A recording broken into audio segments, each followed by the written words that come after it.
God. Do you think that people who are well off should be giving to charity? Everyone could. I probably could more than I do, which is not very much at all. Only 30%. So like the top 30% should be giving to charity. Do you have a sense of like how well off you might be compared to the rest of the world? But the whole world? The whole world. No, don't Google it. Just give me a guess and then, because we're about to look it up. So you think somewhere in the top half, maybe? Maybe. Okay, well let's find out. Do you want to chuck in your income there? Is this for the whole year? Yeah, annual, yeah. Okay. And then just press calculate. All right, Tilly. Oh my God. Today we are on the streets of London trying to interview some people about their giving, about charity, and about how rich they really are compared to the rest of the world. Do you give to charity? I do. Not often, no. Sometimes. People had a lot of different reasons for giving. I'm Muslim, so we do believe that is one of our moral obligations, that we do have to give back. I tend to do a lot of my giving in my local community. Like build something that I can actually take back over to where I'm from. Most people agreed that the well-off should give. Well, of course. But exactly what proportion of people should give was debated. I would like to say the top like 30%. I mean, I'm a primary school teacher, I'm a fairly low earner, but I am giving to charity every month. I don't think there's any one standard to say, okay, you come here, this is when you have to do it. And people were pretty unsure about where they stacked up. What percentage I fall into? Yeah. The majority, which is not rich. Do we think like maybe like top 20%, something like that? No. But here's the counterintuitive thing. On a global scale, most of us are much richer than we think. Really? In the whole world? Do you want to read You are in the richest 1.5% of the global population. That's mental. You're in the top, like, richest 1%. You're still in the top 20%, at least the top 20%. You're in the richest... I'm so rich. I'm in the top 2.5%. Top 15% richest people in the world. You're in the top richest 1.5% of the world. Yeah. How do you feel about that? You know, it's funny when you think about it. In reality, I wouldn't think that. Most people wouldn't. In fact, some people found it pretty hard to hear. Okay. I don't know how to feel about that. Does it have any problem, any calculator? No, I mean, no, Oh, it's good, it yeah. works. Like the average person in the UK is really in the top richest few percent of the world. It's kind of funny when you think about how much argument there is about the 1%. That's crazy. So what's going on here? We asked an economist for help. And why are you surprised? I don't see it. Because when you're fighting to do this and that, and then now you tell me I'm a rich man, big surprise. Yeah. So he says, you're telling me I'm a rich man. Well, I don't know, it depends on your definition of rich. It doesn't mean you're rich in the sense that that person had previously been thinking of the word rich. It means maybe there's just classes of poor or relative poverty that they didn't understand. This is Julian Jamison. He's a health economist. We made him do the calculator too. Yep, so top 1%. Sounds about right. You're not surprised? No, I'm not surprised. It would be a bad sign for me in my research career if I were too surprised by something like that. We know a bunch of these other people who like seem to have very like wealthy lives. The life that we've got, like that can't be the pinnacle, right? There's got to be like 20% of other people who have like more. And then it is quite shocking to be brought back to earth and be like, actually really no. This is Habiba Banu. She's made a pledge to give away a significant portion of her salary throughout her life. I gave away like 40% of my salary and I was still in this top 2% of the global population. So what am I feeling smug about? I don't really know what that number means. So Yeah. what does it mean by top 1%? If we looked at like all of the people in the world and like how much they're earning and like what that really buys them, you're in like the top 1% of all of those people in terms of like the money and the resources that you have access to. Tempted to say, oh, are we lining them up by income or wealth or what exactly are we trying to do here? But that's the annoying economist answer. I wouldn't say I'm the 1%. I still don't, yeah. That's just an interesting fact, I guess. Most people would have this kind of reaction. So why don't we know how rich we are? what you think of as like a normal kind of standard to compare yourself to can just be like way out of sync with what's going on elsewhere. It sounds simple to say for this audience, but the differences between what life is like in some parts of the world and what life is like for most of the people having these discussions is bigger than most people imagine.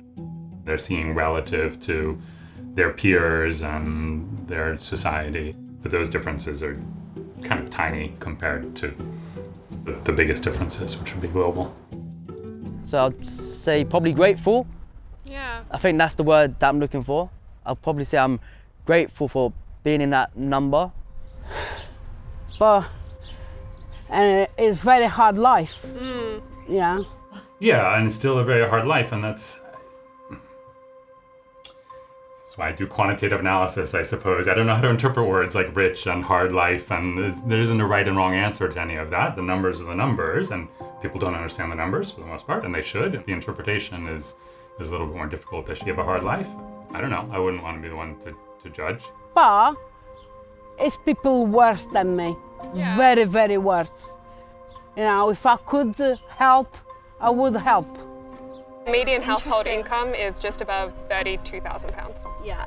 So essentially, most people in the UK are in that top % of the wealthiest in the world. So essentially, that means that England really, and most of the people living in it, have a responsibility to be helping and supporting less developed countries. That's, yeah, interesting. Okay.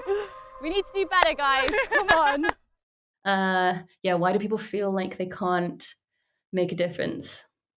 It's very easy when you think about the world's problems to feel like these are the realm of something that's like beyond you.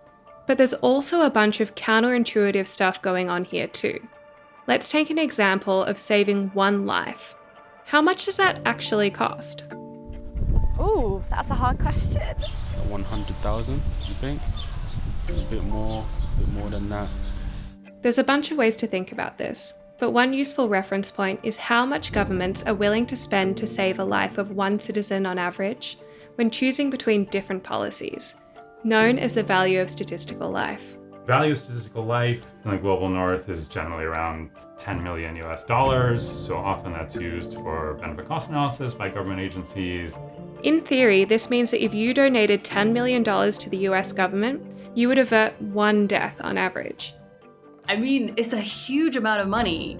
Yeah, I was gonna say that's what people's lives are worth, but that's not true. Like, people's lives are worth more than that. We should like burn up a star in order to save someone's life. Some governments measure it per year of healthy life saved. It might be sort of £50,000 per healthy life year saved. $10 million per life, £50,000 per year. However you want to measure it, you're probably never going to be able to donate that kind of money. But these figures are from rich countries. What about in other parts of the world? How much do you think it might cost to save someone's life overseas? Oh, a lot more. Quite a bit more, because the quality of life is not as good. What if I told you that you could save someone's life for less than £5,000? Oh, okay. That is surprising. I'd like to see how it could be done. Do you know what I mean? Do you want me to show you a Yeah. graph? Because I actually have one. Yeah. You're saying about 5,000 to save someone's life in malaria. The good folks at GiveWell ran the numbers. Right, and they did, yeah. This is what they, And this is what they found. If I had £5,000, I could do like a little bit of good here in the UK, or I could save someone's life overseas. Yeah, why? That's really shocking. Why is it so much more? Partly because the low-hanging fruit is still out there. There are like a bunch of diseases that are like absolutely preventable, they're absolutely curable, and they've absolutely been wiped out in like high-income countries. Malaria, so there was malaria in the US up until like the 1930s, but we've gotten rid of it, and there's no leaded paint anymore, and then there's chlorine or fluorine in the water. We've done all the basic things that we should be doing, but that hasn't happened yet in large parts of the world, and so there are these relatively simple things that we know how to do, whether it's bed nets or basic maternity care, oral rehydration salts, or vitamin A supplementation. There are things that are extremely well known, extremely well verified empirically, and really very inexpensive. £5,000 is a lot. but it's not a crazy amount. I mean, if you gave like 10% of your income for a year, you could probably save someone's life. 10% might be a lot, but imagine like if it was 1% a year for 10 years, saving someone's life is still pretty good. It is. We'd feel like pretty good about that. You've done something, right? I know. Yeah. No, I know. If you had ever had the experience of seeing like a building on fire and like running in and like saving a kid, that would be such a profoundly meaningful experience in your life. Like maybe we'll feel like the like pinnacle of the things that you have done with your time on Earth. And you can have the same effect of saving like a child's life just by donating something around like £5,000. It's kind of astonishing that that is possible to do. But this doesn't mean donating to just any overseas charity. Charities vary a lot in how effective they are, and the ones that can save a life of £5,000 are the ones at the very top of their field, though they're usually the ones that people haven't heard of. There's a huge distribution on how much it costs, and these are the most effective things, which are the most relevant ones, because that's where we should be putting the money, but it's not too surprising that people who don't read the literature on this aren't aware of what the most extreme end of that distribution looks like. There are some charities that are just maybe 100 times better than a random one that you picked out. What do you mean, financially, or? I mean, creating more impact. It's very hard to measure like goodness in the world. I don't think anyone has like actually cracked that, but people have come up with like fairly good ways of being able to compare how much good different kinds of interventions do in terms of their like cost effectiveness. And it's not just saving lives.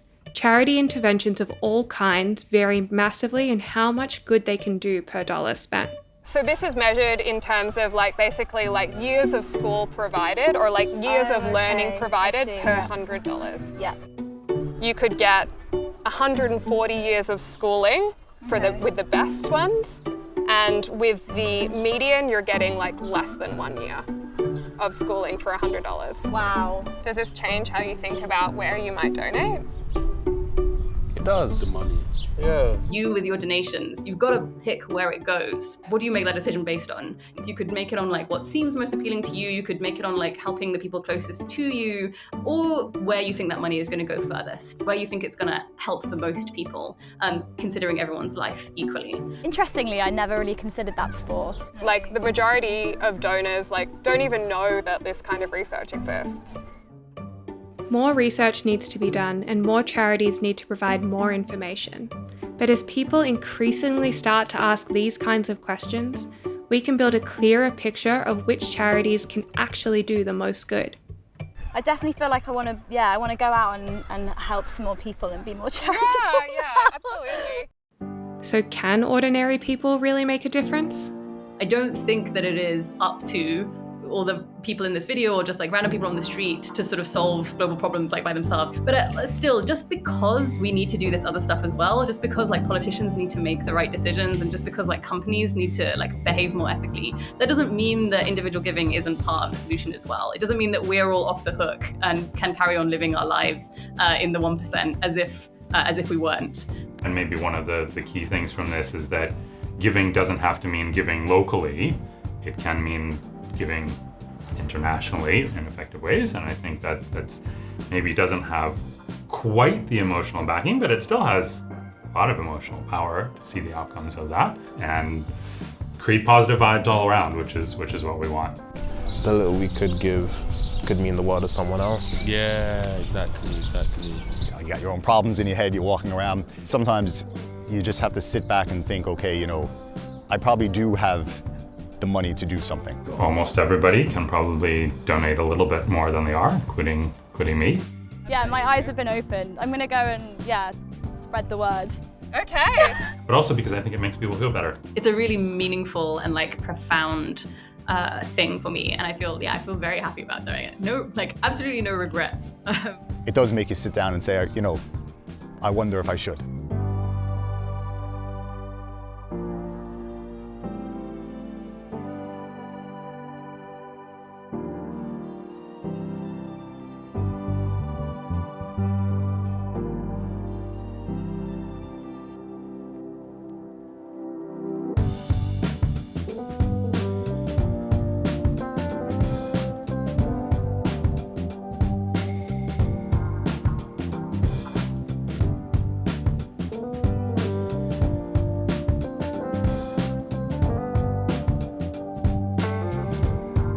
Yeah, I mean, it may be a bit corny, but like to me, I do really feel like the meaning of life is like helping other people. I think I should say that with more of a straight face because I do genuinely believe this.